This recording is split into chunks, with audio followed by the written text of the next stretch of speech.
Llegó la hora de dar un gran salto adelante para transformar a Chile, la colonia más pobre de España en América Latina, y antes que termine la próxima década, en un país desarrollado, sin pobreza, sin pobreza, sin pobreza. En primer lugar, todos quieren que cambie la realidad de la falta de progreso de esta región. Hay personas que me dicen, oiga, ¿usted piensa que las comunidades quieren hacer uso de las tierras como las personas occidentales o el resto de los chilenos? Y sí, lo que me hablan las comunidades es que quieren más progreso, más progreso, más progreso. Como país estamos llamados a ser parte de la transformación hacia la modernidad y el progreso, abriendo y aprovechando nuevas oportunidades a la inversión y el desarrollo de nuestro país. A la inversión y el desarrollo de nuestro país. A la inversión y el desarrollo de nuestro país.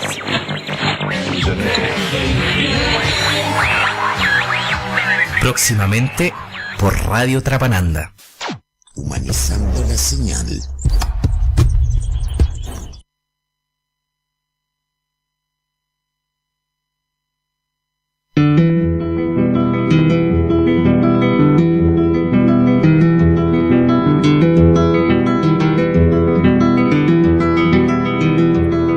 Yo pregunto a los presentes si no se han puesto a pensar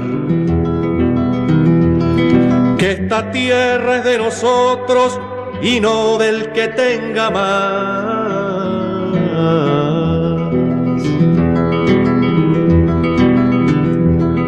Yo pregunto si en la tierra nunca habrá pensado usted que si las manos son nuestras, es nuestro lo que nos dé. A desalambrar, que la tierra es nuestra, es tuya y de aquel, de Pedro y María, de Juan y José.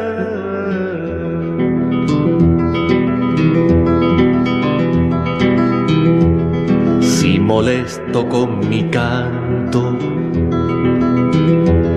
alguno que ande por ahí, le aseguro que es un gringo o un dueño del Uruguay.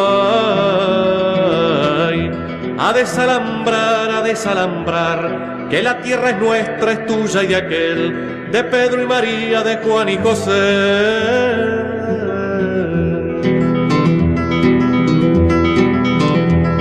Yo pregunto a los presentes si no se han puesto a pensar que esta tierra es de nosotros y no del que tenga más. A desalambrar, que la tierra es nuestra, es tuya y de aquel, de Pedro y María, de Juan y José. Que la tierra es nuestra, es tuya y de aquel, de Pedro y María, de Juan y José.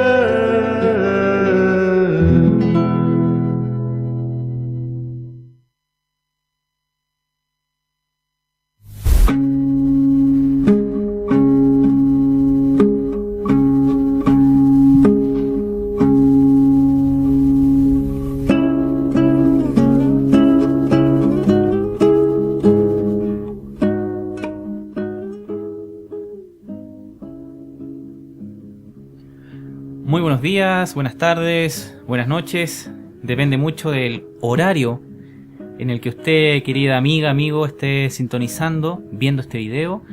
Y por qué no también escuchando el podcast, que son las distintas plataformas con las que usted puede dar con los capítulos de Interferencias. Saboteando el consenso extractivista. Claro, a coro el subtítulo del programa. Ya nos encontramos ya en el capítulo número 5. Ha pasado rápido el tiempo. Ha pasado rápido el tiempo, más de un mes casi, ¿eh? Más de un mes. Agradecer por todos los comentarios y sugerencias que nos han hecho nuestros amigos en las redes. Hemos ido tomando nota, porque no se olviden que este es un ciclo de 6 capítulos y la próxima semana vamos a estar armando un programa especial, quizás un poquito más largo, pero en el cual vamos a tratar de problematizar, de debatir, de armar una conversa en torno a las preguntas, a los temas que han ido apareciendo en nuestras redes sociales. Y contarles que es muy posible que el último programa de interferencias por Radio Trapananda se realice en el norte semiárido. Sí. ¿Ya? Así que vamos a dejarlo ahí como una posibilidad aún. ¿Cierto? Claro. ¿Y cómo nos pueden sintonizar, querida Antonia? Nos pueden sintonizar a través de las redes sociales de Radio Trapananda, de la página de Facebook. También nos pueden sintonizar a través de la página de evox.com, descargando nuestro podcast. Claro, ahí están dadas las coordenadas entonces, para que usted, querido amigo, si se perdió el primer capítulo, el segundo, el tercero o el cuarto, quizás es la primera vez que nos está escuchando, pueda ver los distintos contenidos de los capítulos y la distinta entrega que hemos hecho en cada uno de ellos. Hoy día nos toca un tema bastante interesante, como todos los temas que hemos abordado, que son las resistencias al extractivismo. Sí, gran tema. Sí, bueno, y queríamos dedicar ya este capítulo que está orientado a hablar, a dar cuenta sobre la resistencia a la devastación extractivista, lo queríamos dedicar a los compañeros y compañeras que han sido injustamente inculpados por el caso 21 de mayo y cuya experiencia da cuenta de la fuerte represión ya de las movilizaciones sociales y en el caso de nuestros compañeros de personas que han ejercido un rol muy protagónico en la defensa de los territorios en el norte de Chile. Entonces por eso con mucho cariño es que queremos dedicar este programa a ellos. Muy bien. Ya pues, ya estamos en tierra derecha, ¿no? Tierra izquierda. Mejor. Y claro, mira, yo también quiero mandar un saludo a la gente de la mar, a la gente que vive en el borde costero, que hace resistencia contra los embates de las leyes, ¿ah? La ley de pesca, que lo ha dejado sin el derecho de capturar los peces en el mar, que se supone que es un patrimonio nacional, cultural, de todas las personas y los habitantes de este país. También un saludo a los pescadores de allá de San Antonio que resisten, que tienen una radio también, Radio de Acción. Así que un caluroso saludo para ellos y a don Cosme Caracholo, que está un poco delicado de salud, pero siempre es un agrado poder conversar con él y compartir toda la experiencia, la resistencia que ha dado el sector artesanal, y a pesar de todos los embates que han tenido por el avance del sistema, la corrupción de los políticos, ellos se mantienen en pie, y lo más valorable, querida Antonia, querida Eli, que no han perdido la capacidad de sonreír. ¿Ya? Nos pueden quitar todo, pero no nos pueden quitar la capacidad de poder alegrarnos, de sonreír y dar un consejo y una palabra de aliento. Ellos llevan años. De hecho, el pescador caminante con Come Caracholo nos decía, se miraban entre ellos, y con Gino, que es de allá, otro amigo pescador de Valdivia, y decían, oye viejo, se nos ha ido la vida en esto. Se nos ha ido la vida peleando, y uno está más jodido, como dicen en el sur, que el otro, porque aguantando tanto a la represión de carabineros, golpes, los palos, tiene un problema cervical importante. Entonces, y se reían de eso. Pero pucha que me hacía un gravato, pero pucha que hemos hueveado y la hemos pasado bien en esto. Entonces quizás esta resistencia a los embates del capitalismo le da un sentido también a tu vida, que tú eres útil y puedes ayudar a las demás personas. Quizás las demás personas están sometidas, sobreendeudadas, pero hay una esperanza de uno o dos que tienen la capacidad de hacerle frente con todas las consecuencias que tiene de por medio. Por ejemplo, se te infiltran en la familia, poner, como se dice en jerga popular, el pecho a las balas, y aún están ahí. Y creo que también un desafío de los jóvenes que están conscientes de esto, a reunirse con ese tipo de personas y compartir la experiencia para no cometer los errores quizás que vivieron ellos en el pasado. Considerar que también ellos vienen con una mochila bien pesada de haber vivido la dictadura militar, donde ahí eran temas muy álgidos, pero que no están muy ajenos a la realidad que nosotros vivimos. Ese era mi comentario de inicio. Muy bien. Bueno, yo quería plantear, retomando una idea que ha estado presente en todos los capítulos anteriores, y es que nosotros entendemos el extractivismo como una avanzada colonizadora de los territorios, ¿ya? Y en ese sentido el extractivismo es radicalmente violento, ya sea por represiones físicas, ya directas sobre los cuerpos, sobre las comunidades, o bien por formas de control social que nos reducen a sujetos dominados, sumisos, pasivos, enajenados. Entonces el extractivismo de por sí es muy violento, y la historia de nuestras tierras, no solamente en el caso de quienes estamos bajo el Estado chileno, sino que en general América Latina, es una historia de sucesivas violencias, sucesivos avances de violencia política. Pero, y ahí es donde está, digamos, el foco del capítulo de hoy, esas violencias siempre han sido enfrentadas, ¿ya? Estamos viviendo más de 500 años de una colonización devastadora, pero también más de 500 años de resistencia que aún están ahí, que a veces son más visibles, que a veces pareciera que están a punto de desaparecer, pero vuelven a renacer. ¿Cómo se dice? Se reinventa. Se reinventa. Moderniza. Entonces, nuestra historia en relación al extractivismo ha sido también una historia de lucha. Y eso queríamos como reforzarlo en este último capítulo, porque en los capítulos anteriores nos hemos centrado mucho en contar el desastre. Nos hemos sentado mucho a conversar en torno a todas las problemáticas que hay contra el extractivismo.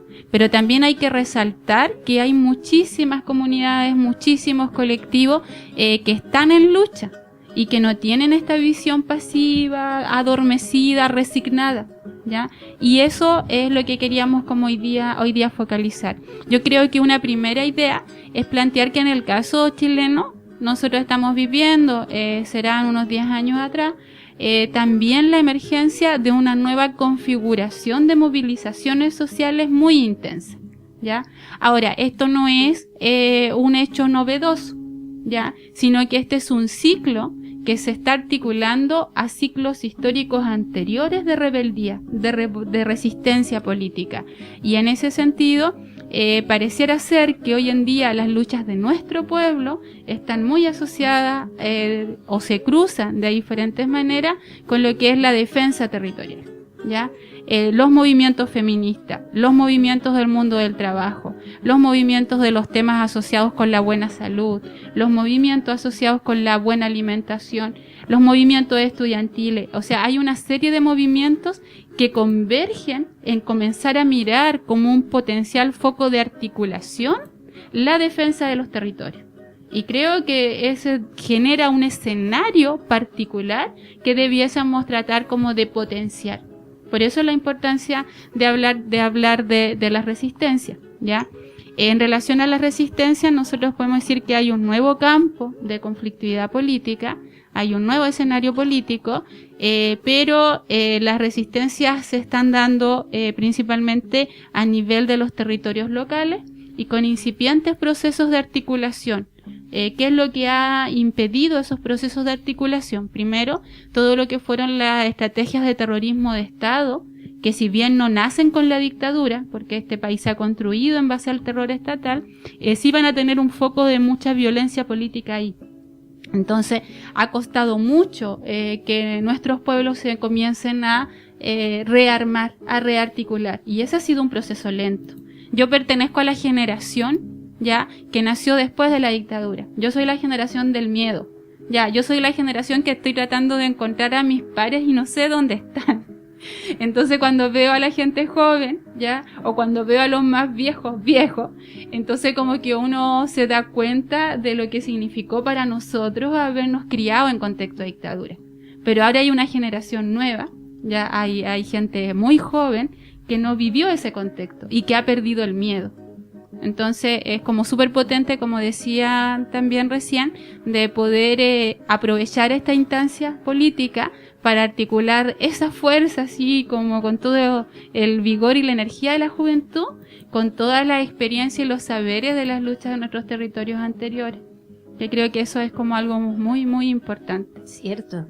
Sí, rescatar la experiencia y hacer esta articulación en este sistema de represión que se va rearmando, como decíamos anteriormente, y que siempre ha utilizado esa política del divide y vencerás. Porque al final la mayoría de las situaciones que nosotros vemos es de división, más que de articulación. Claro. Mira, yo había pensado en algunos temas como para conversar que serían como características de este ciclo de movilizaciones con eje en la defensa territorial. Uno es que hoy día nosotros contamos con condiciones comunicacionales distintas a las de otros momentos de lucha popular. El tema de las redes de contrainformación, el tema de la posibilidad tecnológica de hacer comunicaciones más rápidas, ha cambiado el escenario. Y creo que ese sería un punto, resistencias y contrainformación. Otro punto que tiene que ver cómo las luchas territoriales se han estado cruzando con otros movimientos y otras reivindicaciones, como por ejemplo las luchas feministas que han marcado la agenda los últimos 2 o 3 años, ¿ya? Y otro que tiene que ver, por ejemplo, con estos fuertes procesos de emergencia indígena de pueblos que colonizados habían sido mantenidos obligadamente en silencio y que hoy, frente al avance de la máquina extractivista en sus territorios, parecen reemerger, parecen volver a posicionarse y a reivindicar una identidad. Y creo que eso es algo que ha estado marcando las resistencias territoriales. Y el último punto que pensaba que era interesante era también plantear muchas veces las trampas que el tema de las movilizaciones sociales está teniendo en el Chile neoliberal. Porque muchas veces uno ve movilizaciones, pero no necesariamente asociadas a reivindicaciones claras, sino que también objeto muchas veces de instrumentalización por parte del Estado, de instrumentación política, de instrumentalización por instancias como algunas ONGs que funcionan bajo lógicas de mercado, ¿ya? Y que de cierta forma generan también un nicho de negocios cuando emergen resistencias frente a proyectos extractivistas. Lucran con eso. Entonces creo que esos 4 elementos serían características muy propias de este ciclo de resistencias territoriales. Sí. Entonces eso era como tirarlo para la conversa. Un orden. Mira, lo que tú dices, Eli, tienes toda la razón. Me gustaría que no. No, tiene toda la razón. El tema del beneficio que ocupan algunas ONG, se aprovechan de los conflictos sociales y ambientales y financian por años su funcionamiento. Dilatan el conflicto. A ellos no les conviene que el conflicto se acabe, porque con eso pierden las lucas del financiamiento, la posibilidad de que alguno de sus integrantes vaya al extranjero a dar una cátedra respecto de cómo funciona el conflicto.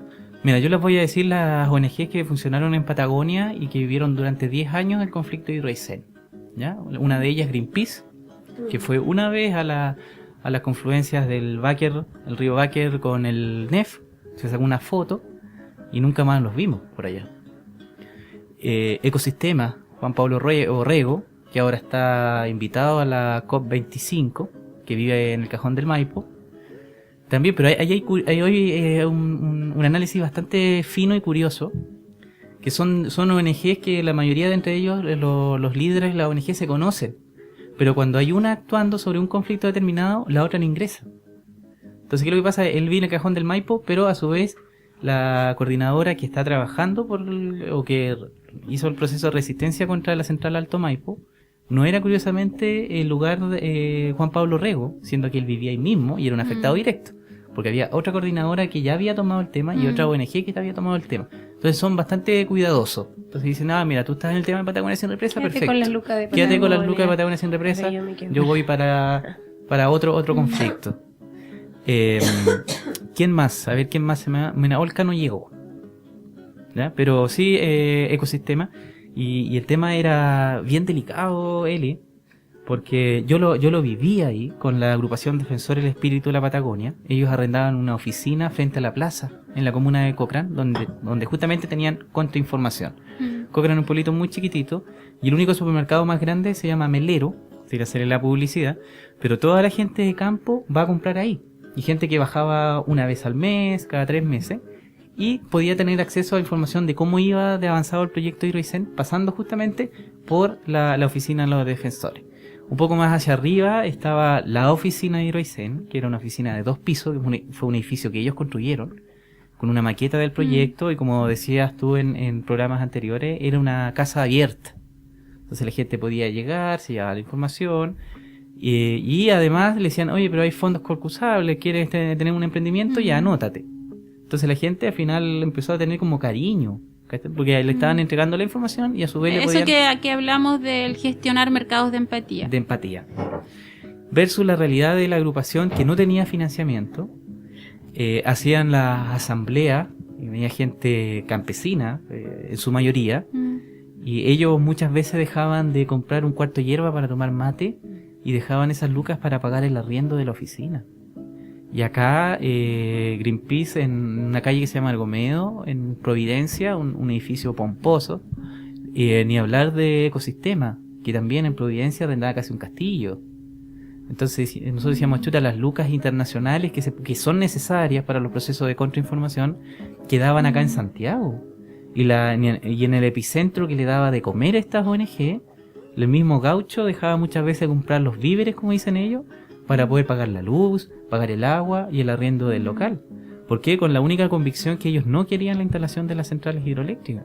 Entonces yo cuando hablan de este tema, yo me saco el sombrero por esa gente anónima que con mucha convicción, con mucho sacrificio, ya a veces el costo, como te digo, de dejar de comprar un cuarto de hierba para tomar mate, para poder pagar el arriendo de la oficina, porque sabían que era necesario y que era el único bastión de resistencia en un pueblito chiquito donde la empresa tenía 15 camionetas, todas con combustible a disposición, equipadas con la última tecnología de comunicaciones, y se acercaban a los campos.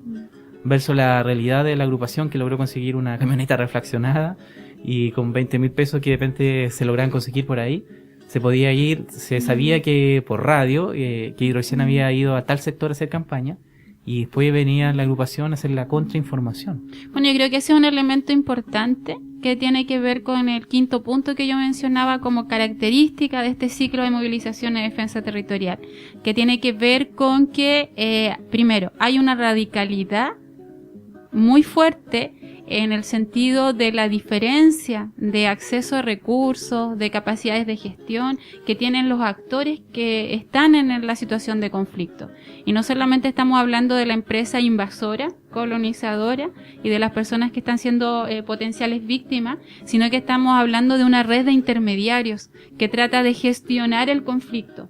Yo no quisiera meter a todos los grupos en el mismo saco porque no los conozco a todos, pero lo que nosotros en el colectivo El Quintral hemos estado viendo es que hay una tendencia a que esto genera un nicho de nuevos negocios que tienen que ver con la mediación y que generalmente están articulados a redes internacionales con visiones principalmente ecologistas, ya, con visiones en las cuales los temas territoriales son leídos bajo una mirada colonial que ha separado naturaleza de sociedad y cultura, y que por lo tanto su foco y su interés en el conflicto es la conservación de por ejemplo, de ciertos espacios del borde costero, porque hay pingüinos que son exóticos, entre comillas, o que por un tema estético, por un tema incluso estético, para nosotros son más atractivos que otras especies, como pueden ser los lobos de mar que andan ahí en la orilla de la caleta de Coquimbo. ¿Se entiende? Claro. Entonces hay un ojo colonial que ha establecido aquello que es digno de ser conservado y aquello que no. Y eso ya es un ejercicio colonial de discriminación a través de la mirada. Entonces eso mismo es lo que permite que aparezcan estos mediadores, estas instancias de mediación, y con lógicas conservacionistas de aquello que se supone debe ser cuidado, respetado, de cierta manera. Entonces comienzan a focalizar hacia allá su acción, desconociendo a los pueblos, a las comunidades y a sus propias trayectorias históricas.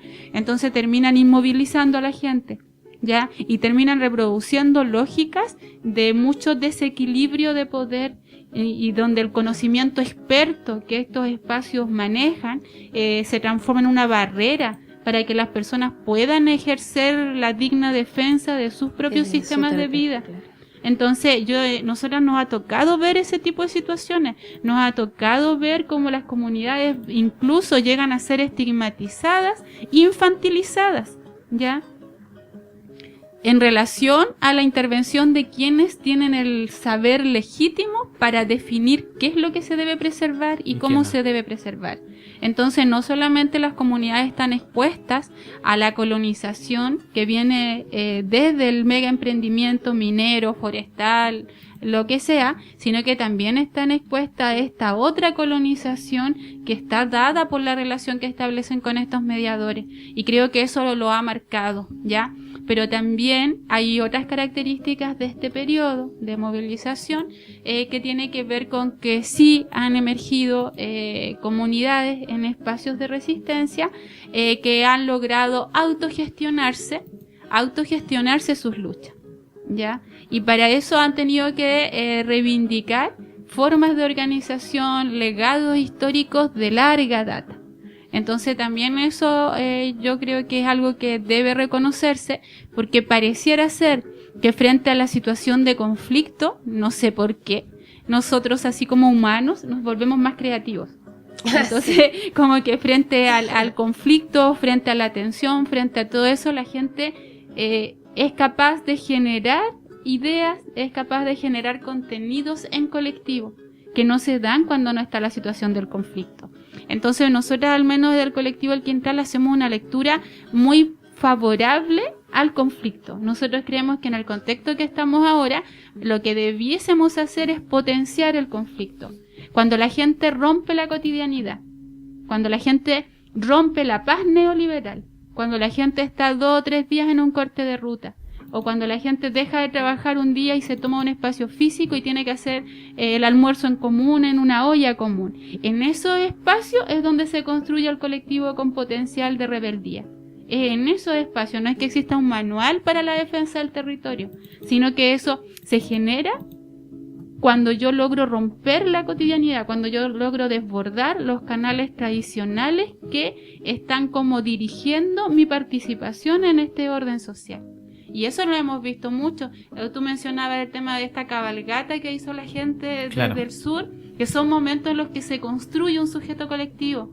O cuando estaba la gente embarricada, por ejemplo, en el caso hace poco allá en la zona de Pelambre, es donde uno se tiene que sentir en la obligación de solidarizar con el que está al lado, y ahí es donde toda la creatividad de la rebeldía se desborda.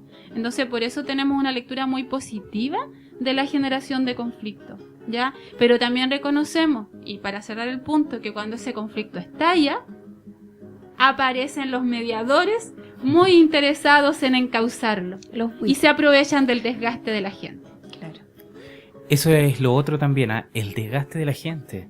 El desgaste, imagínate los dirigentes de allá, de Patagonia Sin Represa, ahora estaban con la amenaza de la instalación de posibles futuros proyectos mineros.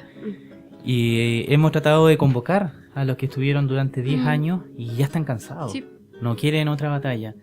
Dice, espero que lo que hicimos le quede enseñanza y entregar como el bastón de mando a otro. Porque en realidad desgasta. Y algunos, tengo el caso personal de amigos que postergaron la conformación de su familia, ¿ya? Por estar entregados 100% a la causa. Los últimos años la gente del sur no tenía financiamiento. Un periodista y gran amigo, Carlos Garrillo, tuvo más de 4 años sin sueldo, sin nada. Y el único sustento que tenía era su mamá, que trabajaba en el colegio, era profesora básica, profesora de matemáticas. Y su papá, que tenía un pequeño local, una masandería. Pero ellos también conscientes de la importancia que lo que tenía de su trabajo y la defensa del territorio.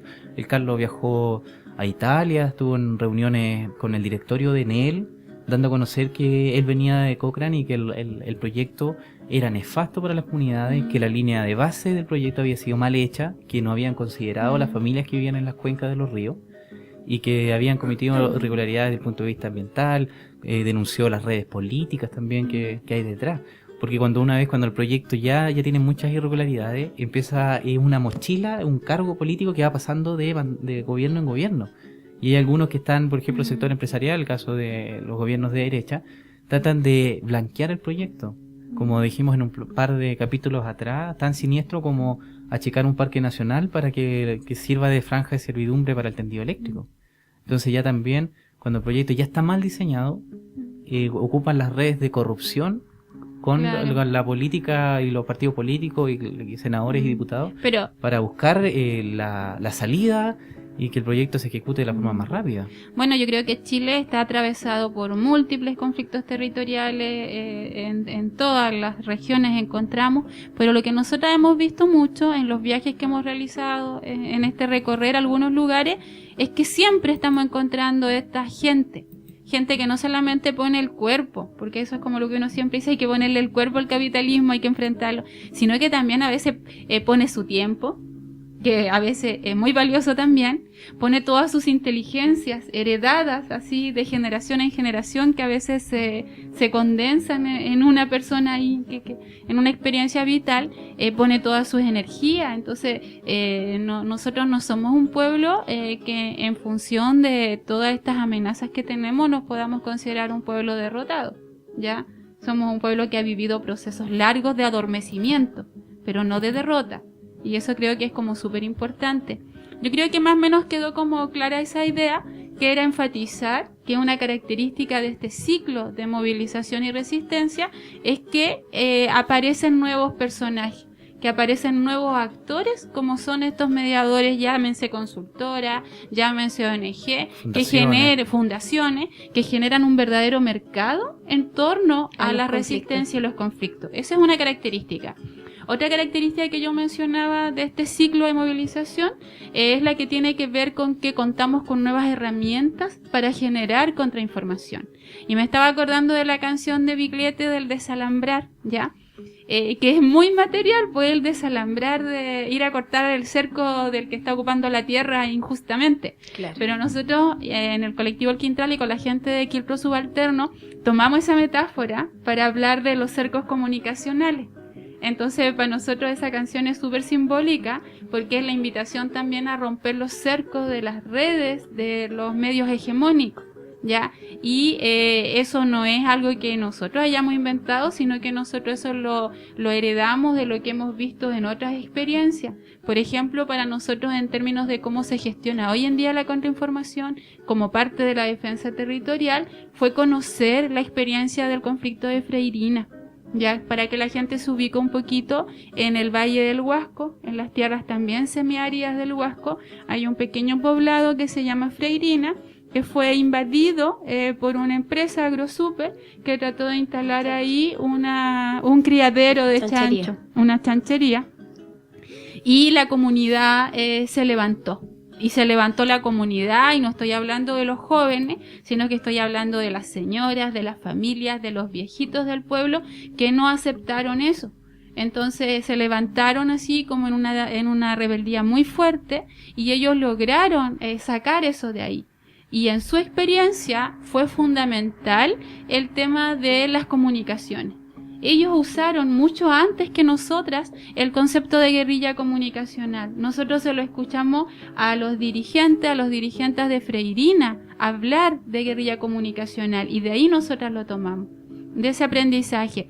Y ellos hicieron programas de radio durante mucho tiempo. Ellos contaban con personas que eran señoras de los poblados que se fueron volviendo expertas en comprender el lenguaje técnico, ya que estaba asociado a los proyectos y que de esa forma se armaron de un lenguaje distinto para después comunicarlo en medios radiales. Entonces para nosotros ese es un ejemplo que sintetiza esta característica que tiene que ver con contar con nuevas herramientas comunicacionales. Hemos visto que desde hace unos 10 años atrás la fuertísima resistencia que se da en Gualmapu también está recurriendo a medios de contrainformación. Están generándose sus propias páginas web, se está generando mucho programa radial, están saliendo periódicos que a veces no salen todas las semanas porque salen en medio de la lucha, pero están saliendo. Entonces también ahí se está viendo como este rol de los medios de información, alternativos, críticos, en resistencia. Y también hemos visto que en los espacios urbanos este rol de la contrainformación ha estado muy asociada a la actualización, ya en versión del siglo XXI, de lo que son las tradiciones anarquistas, asociadas, por ejemplo, a las imprentas autogestionadas, a la generación del libro, a la circulación del libro con un contenido propagandístico y político así muy fuerte, y eso también ha nutrido los discursos de resistencia. Entonces pareciera ser que en este momento la contrainformación es un soporte de la resistencia, es poner la palabra además de poner el cuerpo. Claro. Y eso requiere tiempo, esfuerzo, trabajo, que valoramos mucho en este ciclo de movilización y resistencia. Sí, y eso está. O sea, rescatar un poco que es cierto, uno pareciera que los capítulos anteriores dimos como el apocalipsis en realidad, que es lo que estamos viviendo, pero cierto, pues, y en resistencia realmente uno se pone más creativo y vamos a ir poniéndole el cuerpo, poniendo la contrainformación, los que estamos acá y muchas personas que desde el anonimato o a veces desde la empatía, construye con ese granito de arena para seguir esta resistencia. Claro, y por ejemplo las músicas que hemos estado escuchando también nosotros las entendemos como una forma de esta contrainformación, sí. Y es una forma de resistir. Sí, históricamente la música ha cumplido ese rol, pero como género, uno podría decir el género anti-extractivista, creo que ya está instalado. Sí. Entonces me parece que esa es otra característica de este ciclo de movilización. Y lo otro, como quiero rescatar un poco lo que mencionaba Juan Manuel delante, que no nos van a quitar la alegría y las ganas como de estar tranquilos, de poder luchar por ese buen vivir. Creo que también hay muchas personas que viven la resistencia desde sus hogares, que al margen de que la fábrica te quite horas, o sea, tienes que estar trabajando casi 12 horas laborales, los turnos rotativos y todo. Sin embargo, va a estar ahí la sonrisa con su hijo pequeño, va a estar ahí el minuto de calidad con ese niño, con esa niña, y también eso es resistencia. Y el contribuir quizás también con esos consejos, con esas experiencias de seguir nutriendo a las nuevas generaciones, de que al margen del adormecimiento nosotros tenemos que criticar, tenemos que ver la otra cara de la moneda y por supuesto seguir contribuyendo a los medios de contrainformación. Yo creo que los medios de contrainformación también están cumpliendo un rol muy fuerte, muy importante en cuestionar lo que nosotros allá en el norte denominamos el ciudadanismo neoliberal. ¿Ya? Que nos referimos, por ejemplo, a todos aquellos movimientos que emergen como muy prefabricados, ¿ya? Que generalmente no están ahí viviendo en el territorio lo que significa la devastación en sí, sino que son movimientos que salen motivados muchas veces por solidaridad con algunos casos que mediáticamente se han instalado en la escena pública porque actores de las teleseries de las 8 de la noche hacen un llamado o solidarizan con una causa y eso genera un efecto mediático. Entonces esa gente a veces sale, a veces se mueve, a veces genera una cierta participación política que es una participación muy obediente.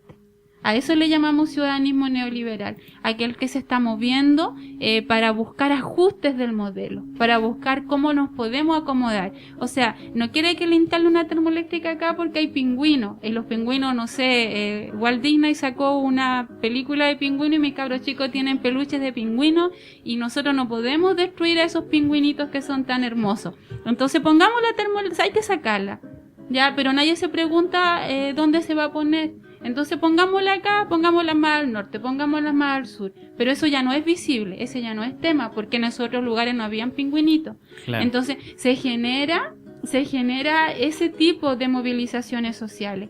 Y eso lo hemos visto que, por ejemplo, desde el norte te estoy diciendo, desde donde nosotros estamos, vemos que ese ciudadanismo neoliberal, si bien es transversal a todo Chile, pareciera ser, lo que uno ve de afuera, que se focaliza acá en Santiago. O sea, como que acá a ti te invitan a una marcha como si fuera un evento social en el cual muchas veces no se conoce realmente la realidad de los territorios, sí. Y esto se transforma en un espacio de exhibición Carnaval. de lo políticamente correcto, que es tener una lectura de protección a aquellas especies que el ojo occidental ha definido como dignas de protección. Entonces, a todo eso le llamamos ciudadanismo neoliberal. Y también le llamamos, porque es un ciudadanismo de mercado, también le llamamos ciudadanismo neoliberal a aquellos grupos que creen, y por eso a veces salen a la calle, que todo se va a solucionar o que las cosas se han solucionado ya en los espacios institucionales.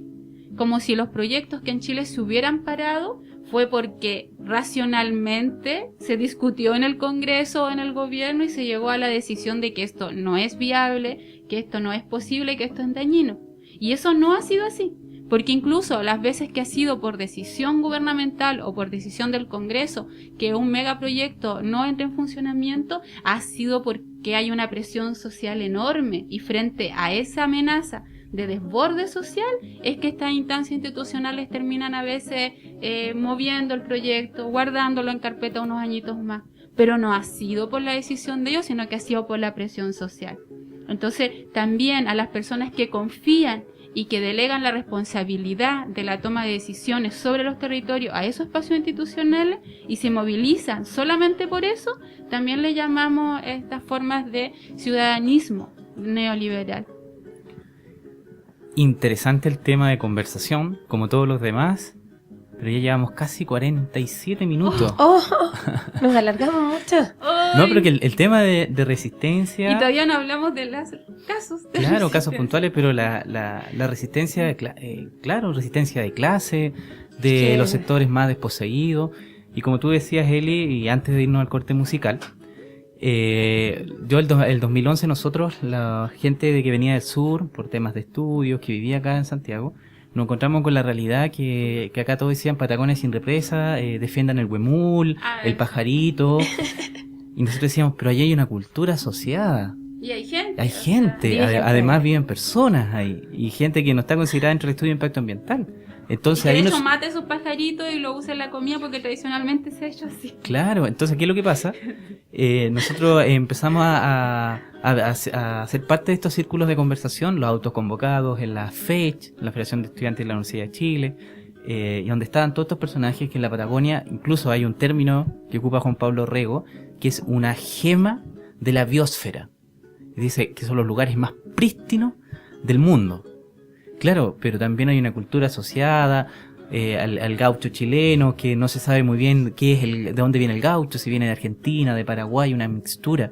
¿Cómo llegó allá? La costumbre. Este es el ojo colonial de la tarjeta postal, donde las personas en realidad están obstruyendo el paisaje y por lo tanto tienen que ser abstraídas. Entonces el trabajo que nosotros nos llevamos a conformar como un movimiento, se llama Movimiento por la Defensa de la Patagonia, para dar a conocer y denunciar cómo la empresa había hecho su línea de base del estudio de impacto ambiental, cómo no consideraba a las personas. Había gente no vidente, había el caso de un abuelo que vivía al otro lado del río Báquer. La empresa llegó y se dio cuenta que era no vidente y le hicieron firmar un papel con el dedo donde él accedía en forma voluntaria a los requerimientos de la empresa. Sacaron árboles de su campo, hicieron una escalicata que es un hoyo para ver la resistencia del suelo, la composición del sedimento, y se fueron y no le pagaron nada al hombre. Fue el Marcos Díaz en su camioneta, se sintió el ruido de un auto y sale echando elevás, como dicen allá, chuchá, garabato, que no querían porque lo habían hecho tonto al hombre. Entonces él llega y le dice el Marcos que así trabaja la empresa, si ve la posibilidad de minimizar los costos, lo va a hacer al precio que sea. Bueno, pero ahí es donde estábamos hoy día focalizando en la resistencia. Sea, en que se conozcan esas cosas para que la rabia digna emerja. Por supuesto. Así que nos vamos a ir a la música, un corte musical. En realidad tenemos dos temas preparados. Uno que trajo Eli, que es Choro Ripio, ¿ya? Y bueno, un testimonio que es un extracto de la resistencia contra la instalación de represas hidroeléctricas en el río Báquer y el Pascua. Van a escuchar la voz de don Cecilio Olivares, que fue un mártir de la resistencia contra las represas, y un testimonio y una canción de un gran amigo cantautor, Alonso Núñez, que se llama Con la rabia. Así que vamos a la música y ya estamos de vuelta con el quinto capítulo de Interferencias Saboteando el consenso extractivista. Y ya nomás, vamos a la música y ya estamos de vuelta.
En el 2005, Endesa hizo públicas sus intenciones en construir 5 mega represas en los ríos Baker y Pascua, en la región de Aysén, una iniciativa que luego, asociada con Colbún, llamó Hidro Aysén.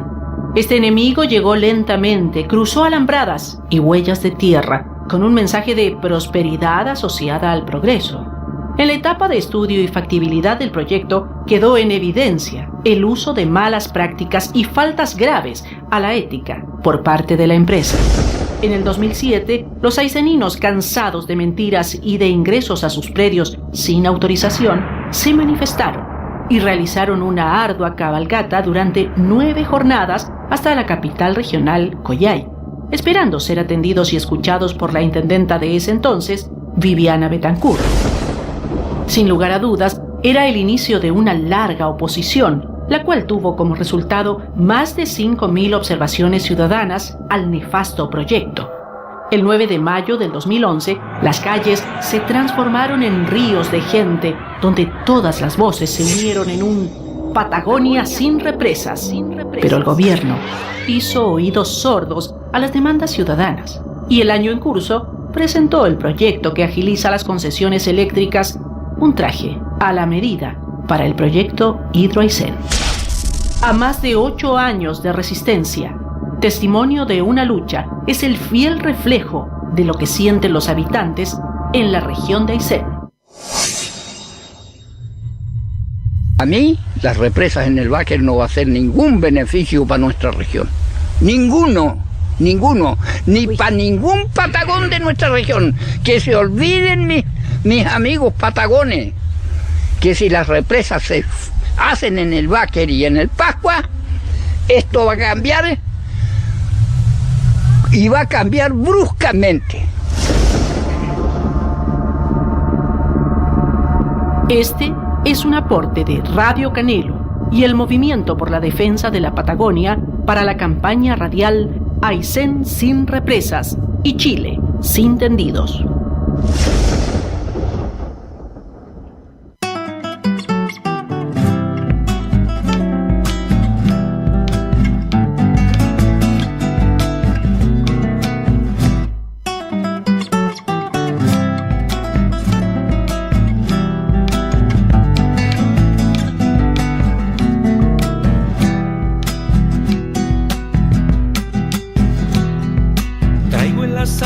De este canto, la vida de mi gente, un par de estrellas por encargo y 2 balas de frente, pa'l que quiera cruzarse en el camino y se atreva a jugar con el destino. No me consuelan los recuerdos antes de actuar profundo, es cosa que mire, amigo bueno, las historias del mundo. Como hay gente que vende su alma al diablo y se creen los dueños del milagro. Nómbrame un lugar del mundo donde aún cante con ternura un río de esos profundos y mi gente su bravura. Dime si ves en el mundo árboles, flores y savia. La naturaleza, hermano, se defiende con la rabia.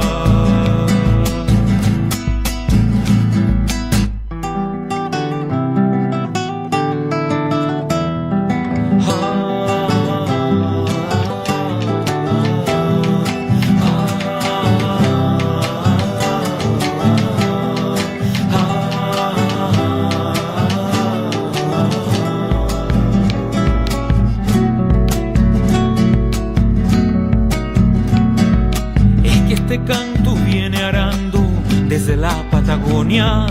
No es coincidencia que rimen canto, conciencia y memoria. Es que antes ya se lo había dicho. Es mejor despertar que cavar nichos. Nómbrame un lugar del mundo donde aún cante con ternura un río de esos profundos y mi gente su bravura. Dime si ves en el mundo árboles, flores y savia. La naturaleza, hermano, se defiende con la rabia.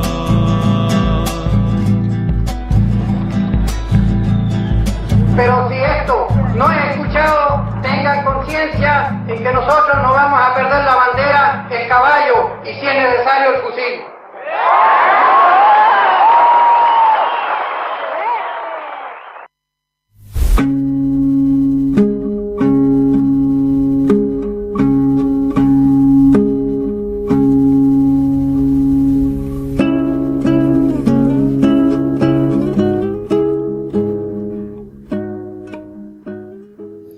Ya estamos de vuelta entonces, después del pequeño corte musical.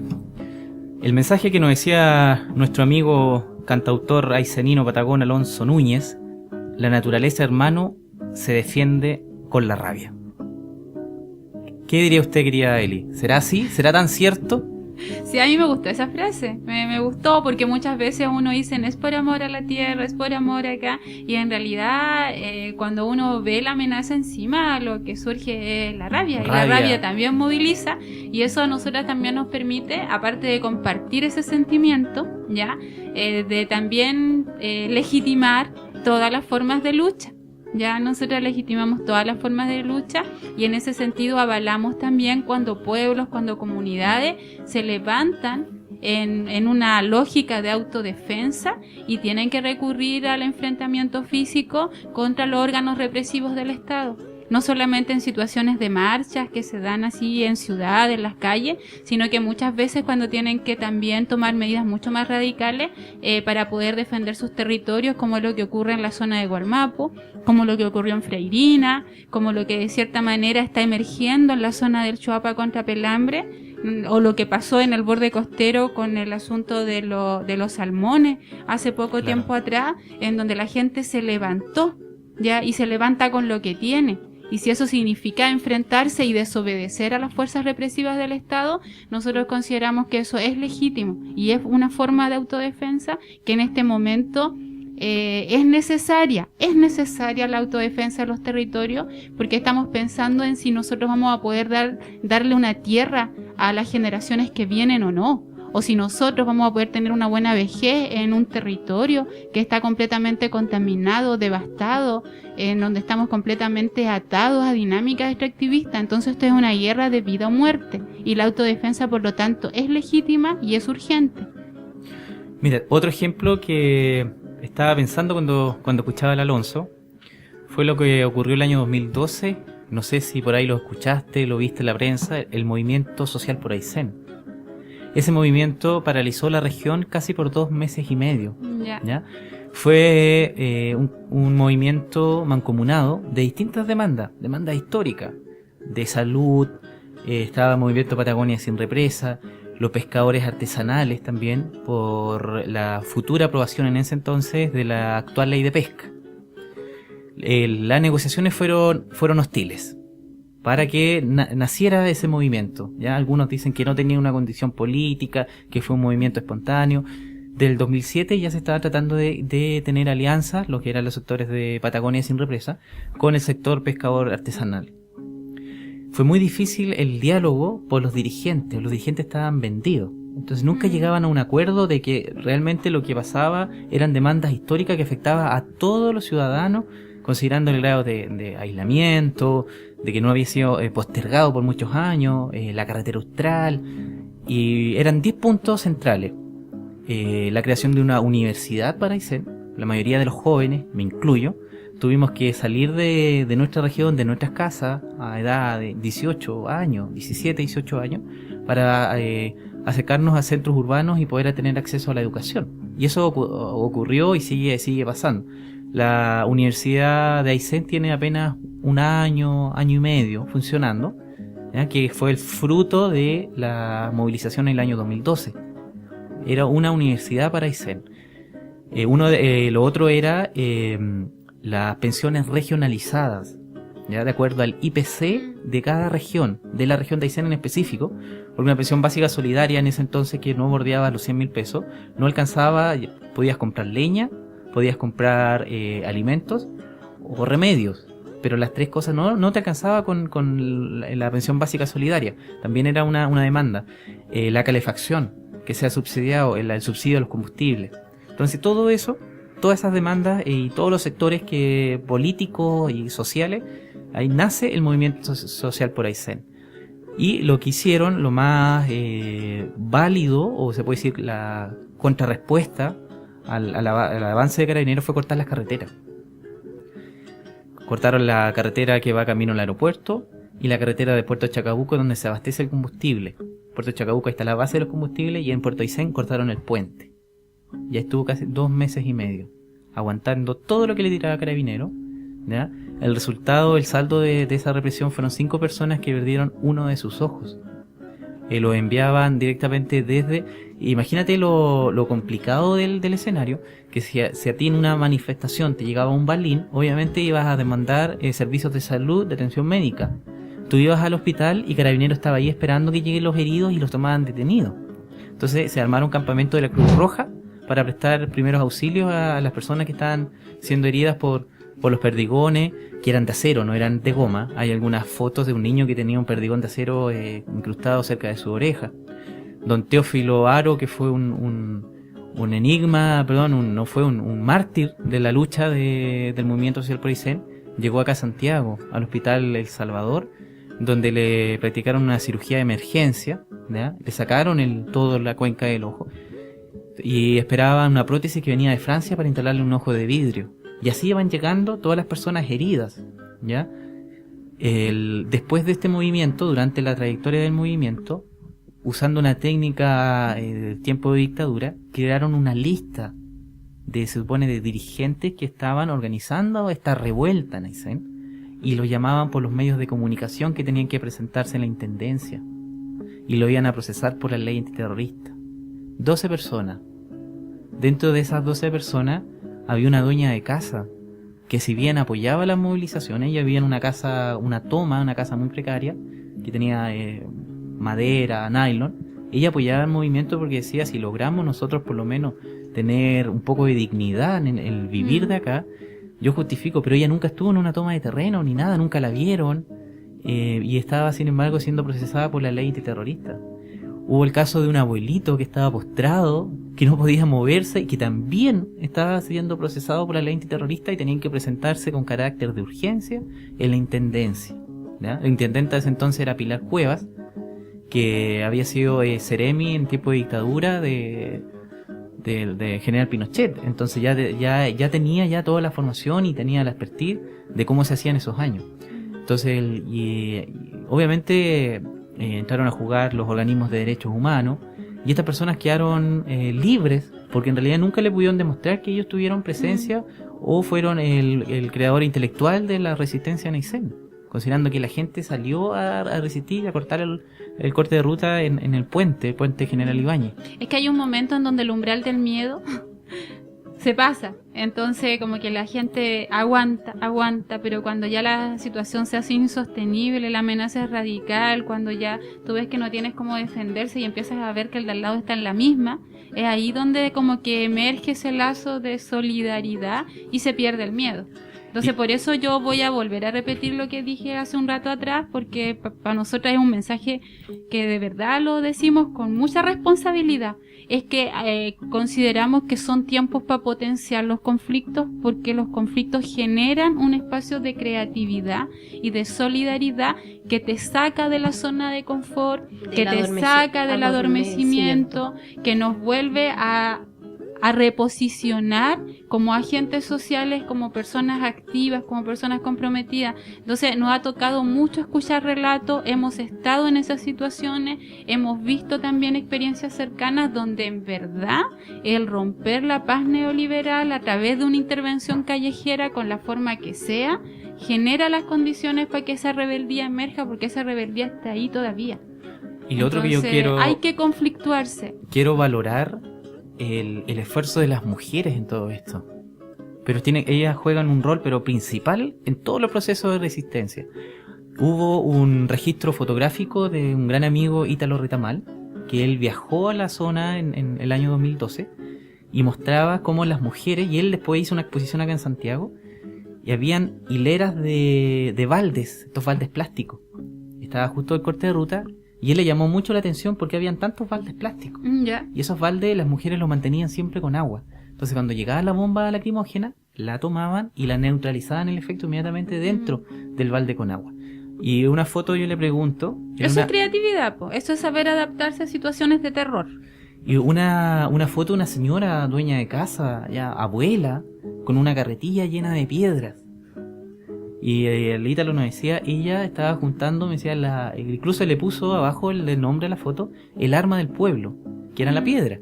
Entonces ella iba al corte de ruta y en la barricada dejaban cerros de piedra en el día, porque justamente la represión de Carabineros usaba la impunidad que te da la noche, y ahí era donde atacaba más fuerte y trataba de dispersar a los pobladores. Entonces ellas en el día con carretillas dejaban cerros y cerros de piedra justo donde estaba la barricada, porque eso lo iban a usar sus maridos en la noche para poder mantener el corte de ruta, y ellas mismas. las ollas comunes, habían campamentos, 2 o 3 campamentos donde los que habían estado haciendo resistencia toda la noche podían ir a tomar desayuno, almorzar, y si estaban heridos ya no estaban yendo a los hospitales porque ahí los tomaba preso Carabineros, entonces se iban al otro campamento que era de la Cruz Roja para los primeros auxilios. Bueno, lo que yo quería señalar, que me despierta así, comentario de lo que tú estás narrando, es de que ninguna de esas cosas es nueva, y esa es la gracia que tiene, que parecía que esas cosas se habían olvidado, y como que esa memoria popular en la situación de la urgencia la recupera. Pareciera ser que este sistema patriarcal que permea nuestras comunicaciones, que es parte del régimen extractivista, ha logrado instalar la idea de que las mujeres no estaban y aparecieron ahora. Si las mujeres siempre han estado luchando y la piedra siempre ha estado presente. Entonces no son cosas novedosas, no es que la violencia esté emergiendo ahora, sino que tiene que ver con una memoria que ahí se ha ido sedimentando y que cada vez que nos enfrentamos a esa amenaza, nuestra memoria colectiva así reemerge con mucha fuerza. Y la inteligencia. Y con esto termino el relato del movimiento social por Aysén. Hay otra fotografía que le llamó mucho la atención a Ítalo Retamal. Era un abuelito que estaba muy abrigado. Entonces él no entendía por qué, si estaban en constante movimiento para allá, para acá, arrancando, tirando piedra, y le pregunta, y le dice, oye, ¿y usted por qué está tan abrigado? Porque con eso impedía que los balines entraran a su cuerpo. Entonces cada uno tenía su técnica, como tú decías, los momentos de crisis, de caos. El ingenio, la inteligencia, la creatividad. Entonces estaban los tambores, estos baldes por un lado, quienes realizaban las bombas lacrimógenas, y los demás personas también, con un overol, jeans, para que los balines de acero no ingresen a tu cuerpo. Pero de lo que tú relatas, o sea, miremos la diferencia entre ese tipo de relatos, con esa inteligencia popular ahí, heredada de siglos y siglos de lucha, comparada con estos llamados ciudadanistas a apoyar ciertas reivindicaciones ecologistas con permiso de las intendencias o para hacer la marcha, custodiados por carabineras muy bien maquilladas, porque eso ya después va a salir en la tele. O sea, es prácticamente así como un carnaval, que es muy distinta a la situación que se vive realmente en los territorios cuando se dan estos enfrentamientos. Entonces también ahí como que, no sé, hay que problematizar eso. O sea, yo sí sé que hay ciudades como Santiago que muchísimas veces han sido desbordadas por movilizaciones con contenido de defensa territorial, pero no todas. Entonces también es súper importante pensar que hay grupos que sí están tratando de encauzar el modelo, de ir mejorando el modelo, de buscarle acomodos para que estas lecturas críticas sean finalmente atrapadas, sean usurpadas y el mismo modelo se vaya regenerando, se vaya reinventando. Entonces creo que el tema de la violencia y estar dispuesto no solamente a ser víctima de la violencia, sino que a ejercerla como un arma de defensa, marca la diferencia con estos otros grupos. Cierto. Yo quería volver a los puntos que decía que caracterizaban, digamos. Habíamos mencionado uno, que era la aparición de nuevos actores de conflicto, como estos intermediarios, consultoras, ONG, fundaciones, etcétera. Otra característica tenía que ver con el rol clave de los medios de contrainformación como soporte de la resistencia. Y una tercera, que creo que es demasiado importante y que todavía no la hemos dimensionado, tiene que ver con los procesos de etnificación que están viviendo las resistencias territoriales. O sea, nosotros sabemos que al entender el avance extractivista como una avanzada colonizadora, ya estamos entendiendo que los pueblos indígenas han sido los que históricamente han estado adelante, han estado siempre presentes en la resistencia, en la lucha. Eso es así. Eso lo podemos ver en la zona aymara, en la zona de Hualmapu, lo podemos ver en los países andinos. Eso está claro. Pero lo que está pasando ahora también es otro fenómeno, y es que sectores urbanos o sectores de espacios rurales que no se habían reconocido, que no reivindicaban una herencia indígena, cuando ven sus territorios enfrentados a esta amenaza, comienzan a hacerlo. Y se están viviendo fuertes procesos de etnificación. Yo me acuerdo haber estado revisando hace unas semanas atrás marchas en Santiago, asociadas a temas ambientales. Entonces las primeras por los 90, muy disciplinaditas, muy ordenaditas, con mucha bandera chilena. Y ahora uno ve las marchas y ve las vipalas, ve las banderas mapuche, ve los cultrunes, ve la simbología, no necesariamente siendo enarbolada por los pueblos que construyeron esas formas de comunicación y de simbología, sino por jóvenes urbanos que uno hace años atrás yo decía, no, si esto es como moda, pero después uno empieza a conversar y son chicos que te cuentan que mi abuelo y mis abuelos o mi bisabuelo llegó acá, que mi bisabuela era del sur y se vino a trabajar de empleada acá, y yo soy la tercera o cuarta generación que nació acá, entonces yo sí tengo derecho a reivindicar ese legado. Entonces se está dando un proceso de etnificación de espacios, sobre todo populares, muy fuertes, que están reivindicando una genealogía propia, haciéndose parte de estos pueblos en resistencia. No es solamente solidarizar con el mundo mapuche, sino que es plantear que en nuestros territorios la energía, la fuerza de esas luchas está presente porque todavía la sangre circula por ahí. Entonces creo que eso también es un fenómeno súper fuerte.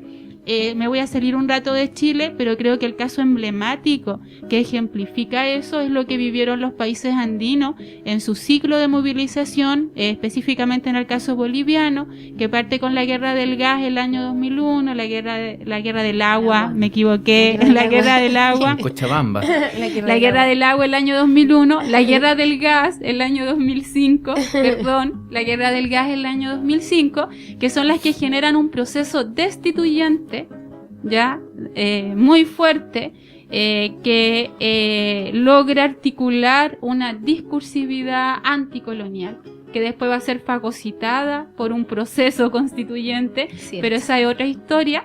Pero sí, ahí apareció un germen en el cual empezaron a rearmarse esas identidades, y me parece que en el caso chileno estamos viviendo algo similar, ya con otros matices propios de nuestra historia, pero ahora el tema de enarbolar estas reivindicaciones, el reconocernos con una perspectiva descolonizadora o anticolonial, ya no se está reduciendo solamente a las zonas de resistencia histórica, sino que también se está dando en las ciudades. Uno ve los murales. Ayer me tocó dar unas vueltas por Villa Francia, y las banderas chilenas en los murales cada vez son menos y aparece mucha simbología asociada a pueblos en resistencia histórica, que se utilizan como un referente, pero también como una herencia. Entonces creo que ese es otro fenómeno que se ha visto muy fuerte. Allá se está dando con la etnificación diaguita en torno al conflicto con Pelambre, cuando habría sido imposible hablar de pueblos indígenas hace 20 años en la zona del Choapa, y hoy en día sí, ¿ya? Porque el reconocerse en eso te genera las condiciones políticas para poder tener una identidad positiva y enfrentar la devastación. Entonces reconfigura las identidades. Entonces creo que ese es un elemento importante. Y el otro elemento que caracteriza este ciclo de resistencia es el reconocer la fuerte presencia de las mujeres, que siempre ha sido, ¿ya? Entonces, en ese sentido, han convergido en los últimos años las dinámicas de resistencia territorial con el posicionamiento público de los feminismos. Pero ahí es necesario hacer la aclaración de que cuando hablamos de feminismos en plural, estamos hablando de un abanico muy diverso, que van desde los feminismos neoliberales, ¿ya? De estos feminismos de mercado, ¿ya? Que yo creo que no es necesario ni explicar acá, pero que son como el polo ya de un amplio abanico en el cual también encontramos feminismos populares, feminismos desde abajo, feminismos anticoloniales, feminismos indígenas, y los que ya acabo de mencionar tienen algún elemento en común, ¿ya? Y ese elemento en común es que se definen como antiextractivistas y anticapitalistas, y generan un antagonismo a las lógicas del capital. Entonces es un tipo de feminismo que asume que la defensa del territorio es también parte de la defensa del propio cuerpo, y que entiende el cuerpo como mi primer territorio. Entonces eso configura otras lecturas de las relaciones de género, otras lecturas del patriarcado, otras lecturas que son mucho más potentes en términos de rebeldía, ¿ya? Y que tienen un antagonismo radical con los feminismos liberales, con los feminismos de mercado. Entonces creo que el ciclo feminista que se vivió el año pasado en Chile fue permeado de múltiples maneras por la lucha anti-extractivista que se está dando en los territorios. Entonces creo que eso también es otro elemento que caracteriza este ciclo de resistencia. Y el otro elemento que creo que lo caracteriza es que gracias, no necesariamente a herramientas de contrainformación, sino que simplemente a la existencia de las redes sociales, se han generado potentes articulaciones, por lo menos en términos de discurso, entre los pueblos latinoamericanos. Y no solamente latinoamericanos, sino que también con los pueblos que resisten en Europa, que también los hay, pueblos derrotados que hoy se levantan, en África, en Asia, ¿ya? Entonces se ha ido configurando como un espacio de discursividad común, nuevos lenguajes, como lo que tú hace rato mencionaste del buen vivir, que podíamos problematizarlo mucho, pero es un concepto que por lo menos te instala la esperanza, y que nosotros no habríamos tenido acceso a eso si no hubiese sido levantado por los pueblos andinos. Entonces, las mismas redes comunicacionales del sistema de globalización nos han permitido eso. Yo creo que en la constitución de esa discursividad, y sé que mucha gente no va a estar de acuerdo, pero es mi experiencia personal, el zapatismo ya fue clave. El zapatismo fue clave en generar como un nuevo orden del discurso, que hasta el día de hoy viene nutriendo los lenguajes de la rebeldía de estas resistencias, y que hoy en día permite reconocer sentidos comunes que se dan tanto en Ecuador, en Venezuela, en Brasil, en Chile.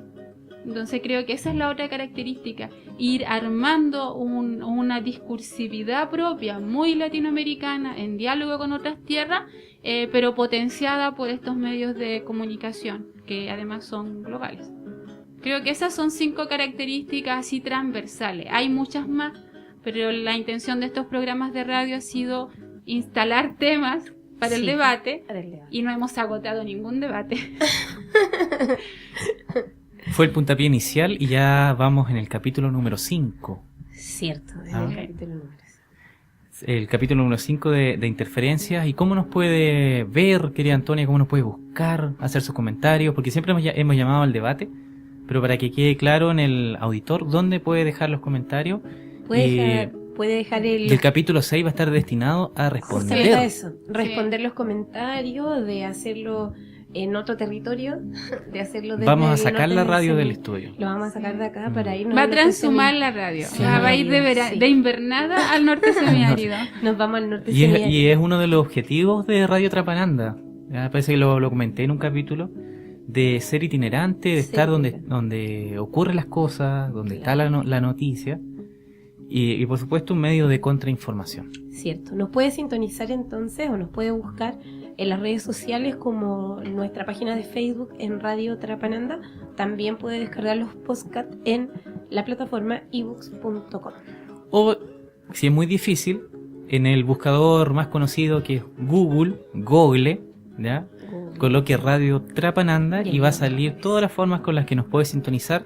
También estamos en Radio Chilena / Radio Trapananda, así que puede escuchar en vivo las transmisiones, y si nos quiere ver un poco la intimidad del estudio, ver cómo somos detrás del micrófono, ¿ya? Lo puede ver directamente desde el Facebook. Cierto. Así que hay que estar bien peinado, bien maquillado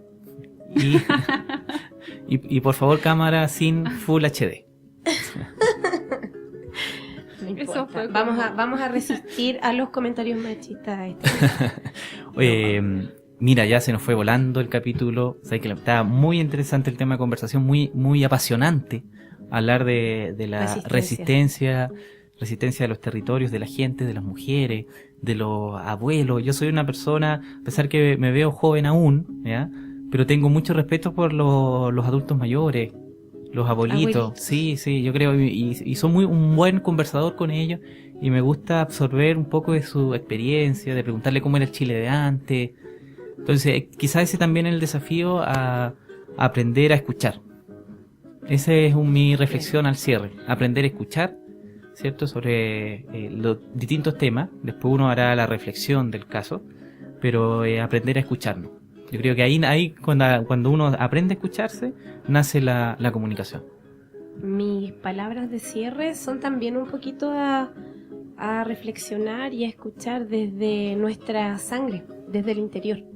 Y pensar que todavía queda ahí nuestra sangre roja y nuestra sangre combativa. Y también una frase en realidad que escuché tiempo atrás, creo que en una conversa contigo, Eli, que cuando el Wallmapu florece, florecen también las nuevas luchas. Y en estos momentos estamos en eso, rearticulándonos y nada, si cae uno, nacerán muchos más. Claro. Tu palabra al Sí. cierre, Eli, y a dar... Bueno, la invitación es a seguir escuchándonos ya en el último capítulo, donde vamos a estar respondiendo algunos comentarios. Y yo creo que mi último mensaje es que desde el colectivo El Quintral nosotras solidarizamos con todas las formas de lucha, legitimamos la autodefensa y creemos que este es el momento para conflictuar esta sociedad. Hay que derribar la paz neoliberal, y antes de hablar de procesos constituyentes hay que hablar de cómo destituir este orden. Y creo que ese es nuestro mensaje desde el Quintral. Tenemos 2 temas musicales para cerrar el 5º capítulo. Por un lado está León Gieco, El Señor Durito, ¿ya? Y Son horas de llegar o Son horas de irse, no sé todavía. Ahí me confundió el nombre de la canción. Quebrada se llama. Mira. Ya. Bueno, yo quería mencionar que la primera no me la mandaron, sino que tiene que ver con mi historia, ya que yo me acerqué mucho a este tipo de temas. Yo desde muy niña estaba vinculada con lo que es vivir en un territorio donde no hay agua. Entonces fue una experiencia que siempre tuve, que mi familia tuvo que luchar por eso siempre.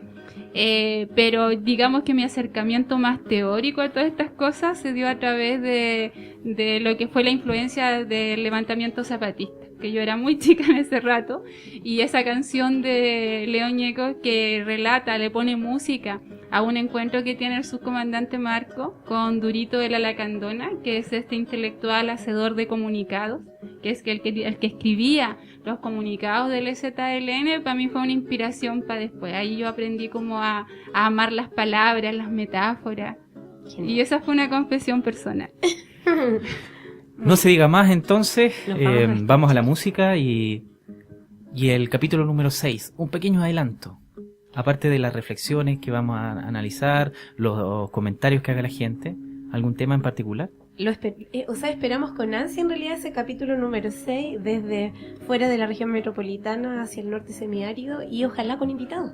Claro, ahí vamos a ir viendo cómo se arma, y ahí yo creo que sí va a ser más dado al debate. Ahora entendemos que la idea es provocar. Estos han sido programas de provocación, así que esperamos de interferencia. Esperamos que después cuando ustedes nos apaguen, porque ya se acabó la transmisión, está ahí, no sé, con su familia, con sus amigos, sigan discutiendo, debatan ustedes. A debatir. Le trasladamos la responsabilidad de debatir estos temas después de habernos escuchado. Sí, por supuesto. La invitación está más que hecha, las coordenadas también, así que nos vemos en el capítulo número 6. Y último capítulo de Interferencias, saboteando el consenso extractivista. Vamos a la música. Por habernos escuchado, muchas gracias. Ahora sí.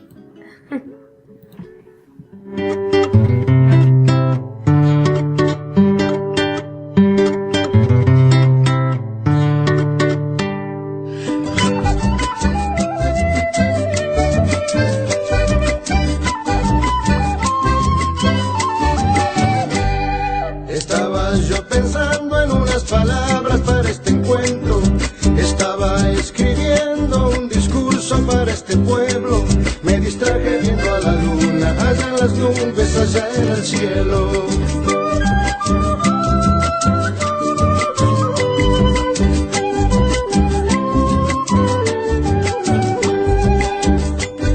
Estaba por declararme muy firmemente desconcertado. Bajé la mirada y vi que mi papel estaba en blanco. Me distraje viendo un bichito muy parecido a un escarabajo.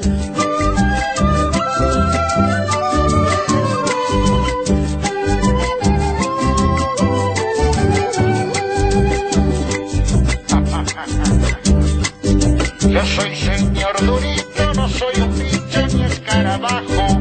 Yo soy señor Durito, héroe de niños y de ancianos. Con mi estirpe de caballero, clavo mi lanza de buen lancero. Ay, ay, ay, ay, me voy a volar.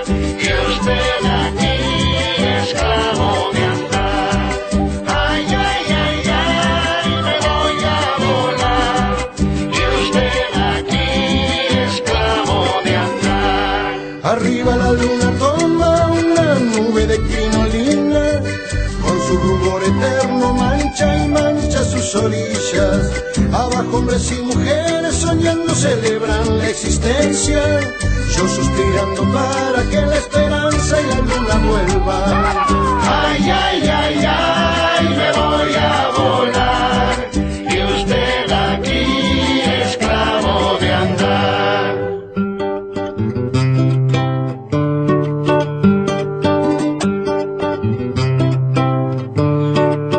Esa.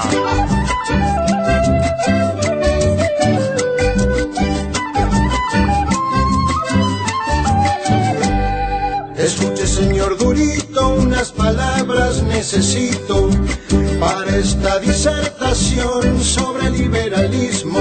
Me distrajo la luna y me distrajo usted, señor Bichito.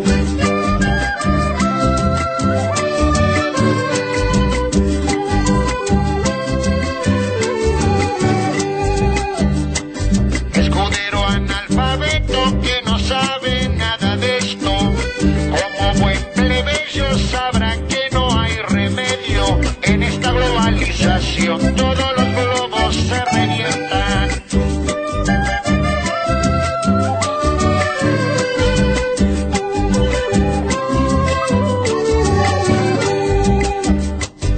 Nosotros los que volamos somos tan libres como es el viento. Ustedes quedan abajo, son los rebeldes, son los chicanos, son los negros, son los latinos, marica presos, los marginados. Ay, ay, ay, ay, me voy a volar. Y usted aquí, esclavo de andar. Ay, ay, ay, ay, me voy a volar. Y usted aquí, esclavo de andar. Arriba la luna toma una nube de crinolina, con su rubor eterno mancha y mancha sus orillas. Abajo hombres y mujeres soñando celebran la existencia. Yo suspirando para que la esperanza y la luna vuelvan. Ay, ay, ay, ay, me voy a volar. Y usted aquí, esclavo de andar.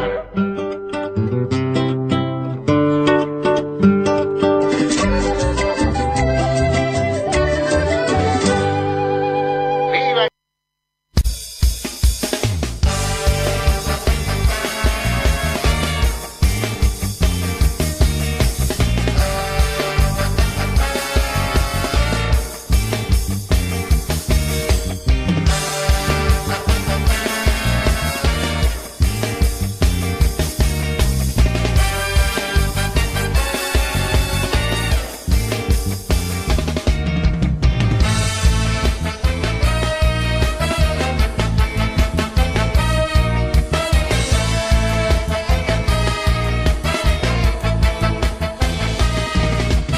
Suena un viento triste, no se salvaron de la humillación. Ven a la rabia de un Dios que se margina la devastación. Corre caliente un pobre cerro que arde en la vitrina del canal fascista. Sube la audiencia tal como consume la paciencia del llamado pobre. Los quemados, inundados, estafados,